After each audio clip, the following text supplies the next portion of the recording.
The Holocaust was not just a German tragedy, nor a Jewish one. It was a human tragedy that swept across borders, pulling in the innocent and the unsuspecting. Timothy Snyder, Bloodlands. Europe between Hitler and Stalin, 2010. The story of Irish prisoners in Auschwitz is one of obscurity and heartbreak. While Ireland remained neutral during World War II, a handful of Irish citizens found themselves caught in the web of Nazi terror. Some were political prisoners, others were resistance fighters, and a few were simply in the wrong place at the wrong time. Among them was John McGrath, a merchant seaman captured by the Nazis in 1941. His journey to Auschwitz began in a German prison camp, where he was labeled a political undesirable. McGrath's story, like those of other Irish prisoners, is a testament to the indiscriminate cruelty of the Holocaust. Why were these men sent to Auschwitz? The answer lies in the Nazis' obsession with control and their brutal categorization of humanity. For the Irish prisoners, survival meant navigating a world where their nationality offered no protection. All right, let's jump right in today. We're going deep on this one, exploring the life of Michael Joseph McGrath. Buckle up. He's a man who, as far as we can tell, became the only Irish prisoner in Dachau during World War II. Quite a story. Yeah. We're going to be mainly drawing from this article from the Dublin Review of Books, The Truth in Colonel McGrath, written by Tom Wall. And it's fascinating stuff, full of mystery and intrigue. Right from the start, even the basic facts about McGrath's life are a bit, well... murky. Yeah, murky. His name, his military rank. There are contradictions everywhere. It's like trying to piece together a puzzle with half the pieces missing. Exactly. So we know he was born in 1894 in Elphin, County Roscommon, Ireland. Seems like a normal beginning, right? Seems like it. But then at 16, he moves to Lancashire, England, and things start to get interesting. He joins an officer training corps there, but to do that, he adds a couple of years to his age and claims to have attended Trinity College, Dublin. Which, he didn't. Nope, never set foot in the place. So already we see this tendency to embellish, to create a new identity. It makes you wonder what he was running from, or maybe what he was running towards. Right, and it doesn't stop there. He changes his name from Michael Joseph to John. And invents a whole new background for his father, too. Oh yeah, claiming his father was a judge. When in reality, he was a shopkeeper. So there's this constant thread of reinvention running through his life. This desire to be someone different, someone maybe he thought was better. And this drive for self-invention seems to follow him even into the chaos of war. And speaking of war, McGrath serves in World War I. He fights in Gallipoli, in France. Earns a promotion to captain, gets wounded twice. It's interesting, right? This contrast between the man who seems obsessed with embellishing his identity and the soldier who shows real courage on the battlefield. Very interesting. A complicated personality for sure. After the war, McGrath returns to Ireland and takes a rather unusual path for a decorated war veteran. He goes into cinema management. It is a bit of a surprising turn. Yeah, ends up managing the rebuilt Theatre Royal in Dublin in 1935. But even then, his personal life remains a bit of a mystery. There's a record of a possible marriage to a Jane Belford in 1918, but nothing concrete, no real trace. Another missing piece of the puzzle. And even though he was, by all accounts, a likable and generous guy, he had few close friends and moved around a lot. Always restless, never quite settling down. Then World War II breaks out. Now at this point, McGrath is in his mid-40s. He's got a good job, a comfortable life. He could have easily sat this one out. Easily. But he doesn't. He answers the call. Why? What was his motivation? This is where things get really interesting. Of course, it could be simple duty. He was a soldier after all. Right.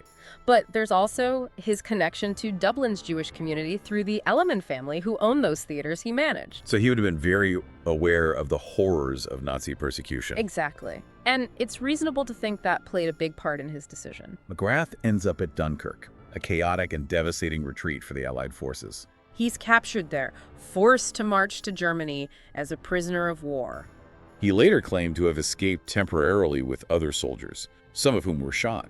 But the details are vague, almost too vague, which makes you wonder. If he was maybe embellishing a bit, even in the face of such a horrific experience. It's possible. But his experience as a POW was about to take an unexpected turn when he's transferred to this special camp for Irish soldiers, Friesack, north of Berlin. And this is where the story takes on a whole new dimension. Like something out of spy thriller. Because the Germans were trying to exploit Irish nationalism for their own gain. They wanted to form this Irish brigade, hoping to turn Irish soldiers against the British. So they saw Ireland's neutrality as a potential weakness, something they could exploit. Precisely.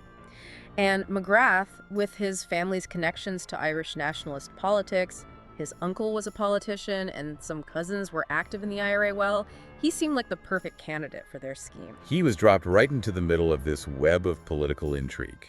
And on the surface, he seems like the ideal recruit for their Irish brigade. But they had no idea what they were really getting into. Step into the past and uncover the heart of Ireland. At Emerald Chronicle, we bring you hundreds of captivating documentaries exploring Irish history, myths, legends, and folklore.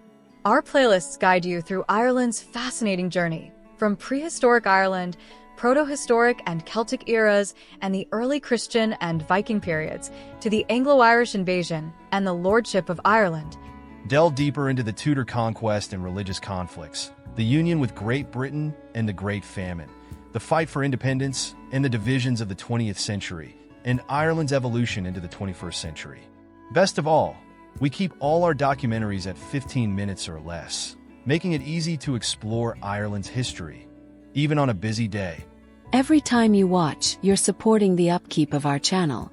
And when you share Emerald Chronicle, you're helping to promote Irish history and culture worldwide. We kindly ask you to like and share, and subscribe to Emerald Chronicle now. Let's keep Ireland's stories alive together.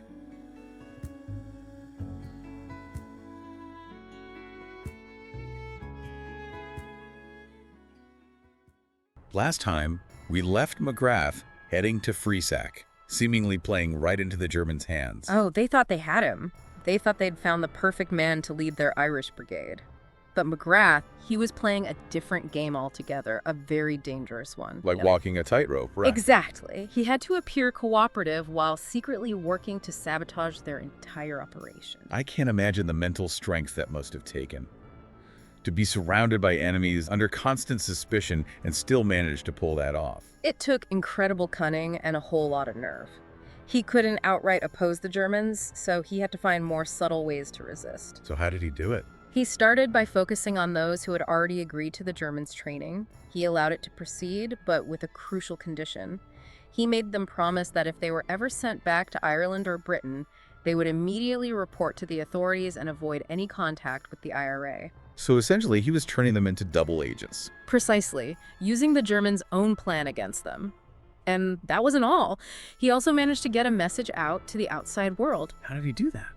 He instructed 3 men from Tipperary who were going to Berlin for more advanced training to secretly report his presence at Friesack to his former employer in Dublin. Wow, so he was running this whole secret operation right under the noses of the Germans. He was. It was a brilliant but incredibly risky strategy. And he didn't stop there. He started encouraging more open defiance among the other prisoners too. Oh, really? Like what? Well, they started refusing those private interviews with German officers. They resisted their propaganda. There was even a staged breakout attempt. It must have driven the Germans crazy. They were trying to create this Irish brigade, and the guy they put in charge was actively working against them the whole time. Oh yeah, they were getting suspicious. McGrath had to be so careful. One wrong move, and his cover would be blown. But he kept pushing the boundaries, testing the limits of what he could get away with. And it wasn't just these small acts of defiance. He also took steps to get detailed information about the camp and its activities out to the British and Irish authorities. That's right. He wanted them to know what was happening, how the Germans were operating, and that he was there working against them. But how could he possibly get that information out of a POW camp? He found a way. He enlisted the help of an Irish priest, Father Thomas O'Shaughnessy, who was a chaplain at the camp. Father O'Shaughnessy agreed to smuggle the report out when he returned to Rome. That's incredible. It's an amazing act of bravery, really, both from McGrath and the priest, to risk their lives like that. It was a huge risk, but it was a risk they were both willing to take. Unfortunately, though, things didn't go as planned. Oh no, what happened? When Father O'Shaughnessy got to Rome, he wanted to make sure the report got to the right people, so he contacted the Irish embassy. What he didn't know was that the Germans had tapped their phone lines. They were listening in. They were. And they intercepted the call, they learned about the report, and they knew immediately that McGrath was behind it. That was all the evidence they needed. It's hard to believe that his whole mission, all that work, could be undone by a single phone call. It was a devastating blow. On May 17, 1942, McGrath was arrested by the Gestapo. They took him to Sachsenhausen, a concentration camp known for its brutality. Sachsenhausen, that's one of the worst. Did they torture him? There's no evidence of physical torture, but they subjected him to a different kind of torment: solitary confinement. They stripped him of everything, his uniform, his belongings, even his shoes, and threw him in a cell alone. Solitary confinement in a place like that. It's almost unimaginable. It's hard to fathom the mental and emotional strain he must have endured. And what about his family? Did they know what had happened to him? They didn't. His mother wrote countless letters to the authorities, desperate for news of her son. But the Germans had classified McGrath as a Nachtennebel prisoner. Nachtennebel? What's that? It means night and fog. It was a chilling designation for prisoners they wanted to disappear without a trace. Their existence was denied, their families left in agonizing uncertainty. So they just vanished. They did, and McGrath's family was told that he had escaped from a POW camp and hadn't been recaptured. A cruel lie to cover up his true fate. That's just heartbreaking, his poor mother. She died in 1944, never knowing what really happened to her son. It's a reminder of the truly monstrous nature of the Nazi regime. They didn't just want to eliminate their enemies, they wanted to erase them completely, to make it like they never existed. Exactly, to silence them and their stories forever. So McGrath spent months in solitary confinement in Sachsenhausen, cut off from the world, his fate unknown. What happened to him next? Well, in February 1943, he was transferred to Dachau, another infamous concentration camp.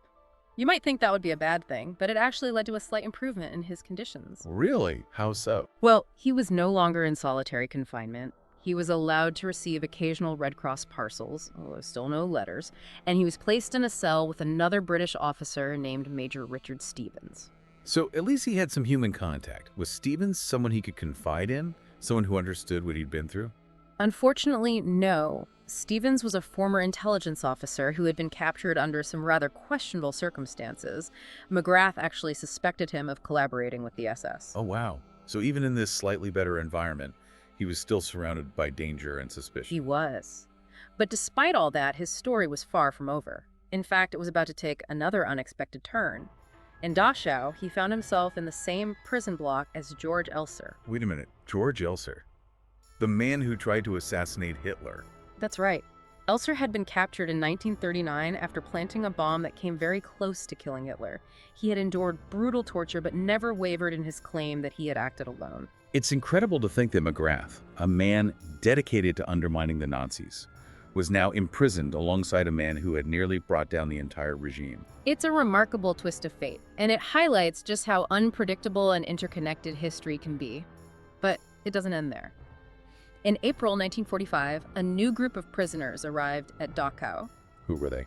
This was a high-profile group. It included Payne Best, a former colleague of Stevens, some former German generals, and even some prominent political figures. Men like Hjalmar Schacht, Leon Blum, and Kurt Schuschnigg. It sounds like a strange mix, a real who's who of heroes and villains. It was. And McGrath, because of his knowledge of the Irish Brigade scheme, was considered a valuable asset. He was added to this group, which became known as the Prominenten. Prominent. Yes. The Nazis hoped to use them as leverage in negotiations with the Allies as the war was coming to an end. So from solitary confinement in Sachsenhausen to being part of this elite group of hostages, McGrath's journey is full of these incredible twists and turns. It really is. It's a testament to the unpredictable nature of war and the resilience of the human spirit.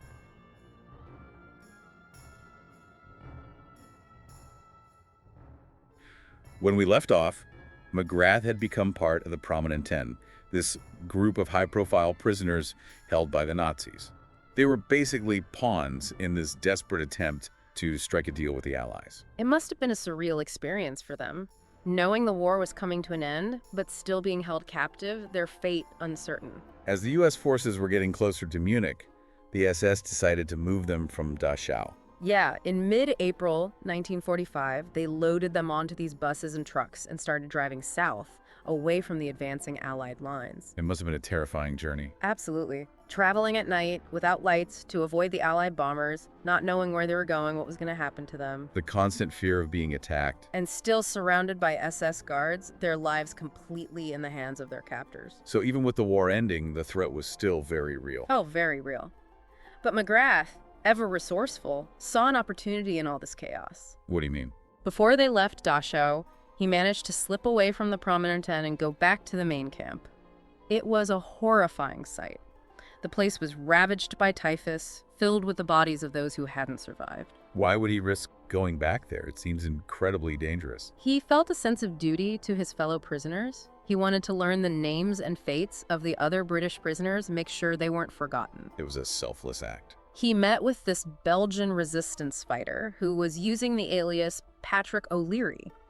O'Leary gave him the names and details of 5 British prisoners, so McGrath carried that burden, that knowledge with him as he rejoined the Prominent 10 and continued on this harrowing journey south. Their first stop was Innsbruck, right? Yeah, in Austria. Yeah. They were taken to this place called a police education camp, but it was really just another brutal labor camp. So, from one horrible situation to another. It's hard to imagine the despair they must have felt. But even in this awful place, there were these glimmers of hope and connection. For example, McGrath was overjoyed to meet a group of RAF officers who had been part of the Great Escape from Stalag III. Wow, that's incredible. He also ran into those 3 Tipperary men he had instructed to double-cross the Germans back at Friesack. What a reunion. It must have been a powerful moment, but their stay in Innsbruck was short-lived. The SS decided to move them again, this time over the Brenner Pass into the Italian Alps. The Brenner Pass. That's treacherous terrain, even in peacetime. Imagine traveling that route during wartime, at night, trying to avoid Allied bombers. It was incredibly risky. But they made it to the village of Niederdorf in Italy. And there, things got even more complicated. How so? The SS guards, they were unsure what to do with the Prominent 10. They had reached their destination, but their purpose, their value as bargaining chips, was slipping away. So they were stuck in limbo. Exactly. And with the SS leadership falling apart, the prisoners saw an opportunity. They started reaching out to different groups who might be able to help. Italian partisans, members of the German resistance, even a Wehrmacht garrison stationed in the village. So it became this whole political game, with everyone trying to gain control of their fate. It was a high-stakes situation. And McGrath, he played a key role in all of this. He was part of this international committee formed by the hostages. He was advocating for their safety, negotiating with the different factions. So even in this chaotic situation, he was still fighting, still trying to survive. He understood what was at stake. Eventually, for their safety, they were moved to the Hotel Prager Wildsee, this beautiful mountain resort. From a concentration camp to a luxury hotel, that's quite a change. Right. It must have felt surreal. But even there, the tension remained high. The war was still going on, their fate still hanging in the balance. It must have been agonizing that way. But finally, on May 4th, 1945, they were liberated. The American army arrived. The war in Italy was over. The nightmare was finally behind them. What a moment. McGrath was flown to Naples, then sent back to Dublin. He arrived home in June 1945. Home at last. But his ordeal had taken its toll. His health was poor, both physically and mentally. He was suffering from intestinal problems, probably due to the conditions in the camps, and what was then called a nervous disorder. It's tragic that even after surviving all that, he still had to deal with those invisible wounds. He went back to work at the Theatre Royal and even gave some interviews to newspapers, focusing on those German recruitment efforts, downplaying his own role in sabotaging them. Still trying to protect his mission, even after the war was over. Maybe. Or maybe he was just trying to make sense of it all, trying to find meaning in what he had endured. McGrath died just 17 months after returning home on November 27, 1946. So young. Only 52 years old. He was buried in his hometown of Elphin next to his parents, and on his tombstone it reads, Colonel John McGrath, OBE. But here's the thing, there's no record of him ever receiving an OBE. His official rank was captain, although he was promoted to major during the war. And at one point he even jokingly promoted himself to colonel while at Friesack, just to gain a little leverage with the Germans. So even in death, the mysteries surrounding his life remain. It's like he left behind this trail of obscured truths, half-told stories. It makes you wonder about that colonel on his tombstone. Was it a delusion, a way of clinging to this fabricated identity in the face of trauma?